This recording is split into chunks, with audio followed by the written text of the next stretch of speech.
ये new formula क्या चीज है, आज जरा आपको बताते। इसकी डिटेल्स आ चुकी हुई है। अगले 3 साल तक जितने भी आईसीसी के टूर्नामेंट्स होंगे, इंडिया और पाकिस्तान किसी न्यूट्रल वेन्यू के ऊपर खेलेगा।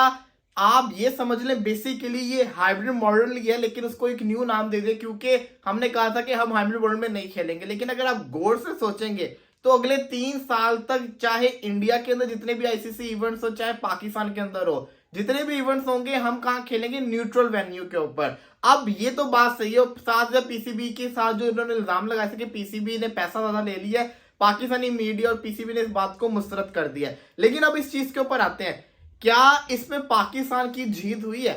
गौर से जरा सोचिए, अपने दिल पे हाथ रख के बताइए कि लास्ट एशिया का पाकिस्तान ने श्रीलंका में जाके खेला इंडिया के साथ, क्या हमारा हाल हुआ? आपको पता ही, हम बुरी तरह से हार गए ट्रैवलिंग की वजह से। फिर हम वर्ल्ड कप पे नहीं जा रहे थे, आईसीसी ने आके हमें लॉलीपॉप दिया कि आप जाएं चैंपियंस ट्रॉफी खेलने, वो आएंगे पाकिस्तान के अंदर। क्या हुआ? वो चैंपियंस ट्रॉफी खेलने नहीं आ रहे। फिर हमने कहा कि हम हाइब्रिड मॉडल के ऊपर नहीं मानेंगे। लेकिन अगर आप गौर से देखें तो जीत तो इस वक्त भारत की हुई है। पाकिस्तानी मीडिया कहता है कि पाकिस्तान की जीत हुई है, मुझे नहीं लगता पाकिस्तान की जीत हुई है। अगर आप गौर से देखें तो हम तो यूएई के अंदर ही जाके खेल रहे हैं ना। और जो ये बातें कर रहे हैं कि अगले जितने भी आईसीसी के इवेंट्स होंगे 3 साल तक वो इंडिया में जाके पाकिस्तान नहीं खेलेगा, तो अगला जो 2026 का वर्ल्ड कप है उसका होस्ट खाली इंडिया नहीं है, उसका होस्ट श्रीलंका भी है। तो वो तो सारा क्लियर हो गया, पाकिस्तान और इंडिया का मैच श्रीलंका के अंदर होगा, क्योंकि वो 2 होस्ट है, एक होस्ट नहीं है। तो कहने का मकसद ये है कि खाली जो ओनली इवेंट था ना वो पाकिस्तान के पास है चैंपियंस ट्रॉफी का, जो पाकिस्तान ने होस्ट करना था। अगला इवेंट इंडिया के पास पूरा वर्ल्ड कप नहीं है, वो लंका ने भी होस्ट करना है। तो पाकिस्तान लंका के अंदर खेल लेगा, उनके तो इवेंट को नुकसान नहीं पहुंचेगा, नुकसान पहुंचा तो हमारे इवेंट को पहुंचा है। तो फिर ये कहना कि हमारी जीत हुई है, इसमें हमारी जीत नहीं है, क्योंकि हमने बेसिकली बात तो भारत की मानी ना। बीसीसीआई तो पहले दिन से कह रहा था कि हम पाकिस्तान नहीं जाएंगे, वो पाकिस्तान नहीं आ रहे, वो यूएई के अंदर मैच करवाए थे, वो यूएई के अंदर अपने सारे मैचेस खेल रहे हैं।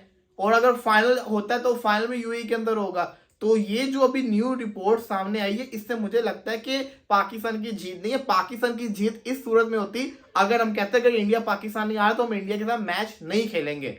मैच नहीं खेलना ये पाकिस्तान की जीत थी, जिसमें हमें बातें सुनने को मिली थी कि ऐसा होगा, लेकिन ऐसा अब नहीं होता हुआ नजर आ रहा है। अब इंडिया पाकिस्तान का मैच भी हो रहा है, ब्रॉडकास्टर को भी फायदा हो रहा है, पाकिस्तान यूएई में जाके मैच भी खेलेगा, जो खबरें भी सामने आ रही है जैसे न्यू फॉर्मूला के तहत। और साथ ही साथ चैंपियंस ट्रॉफी का होस्ट भी पाकिस्तान नहीं होगा। ये हाँ, इस चीज में पाकिस्तान का फायदा है, क्योंकि जो भारतीय मीडिया खबरें चला रहा था कि पाकिस्तान से होस्टिंग राइट्स छीन लेंगे, पाकिस्तान ने अपने होस्टिंग राइट्स को बचा लिया। लेकिन एट द एंड ये हाइब्रिड मॉडल ही है, इसको बस एक न्यू नाम दे दिया। और ये आप देखिएगा अगला जो वर्ल्ड कप है उसमें तो इफेक्ट पड़ना नहीं, लंका के अंदर मैच है वो लंका में करवा लेंगे। तो इसमें मुझे लगता है कि हमारे साथ जैसा कहते हैं ना प्ले कर दिया गया, हमारे साथ प्ले हो गया। ये समझने वाली बात है, तो गौर से समझे तो आपको पता चलेगा ये हुआ तो हुआ क्या। मिस्टर जय शाह ने आज से आईसीसी का चार्ट संभाल लिया है, आज से कहते हैं ना सारे के सारे अहम फैसले करेंगे। मोस्ट प्रोबेबली जिसको कहते हैं ना आज इसका फैसला भी हो जाएगा कि चैंपियंस ट्रॉफी की क्या कहानी है। आज भी तो कल में ये पिक्चर क्लियर हो जाएगी।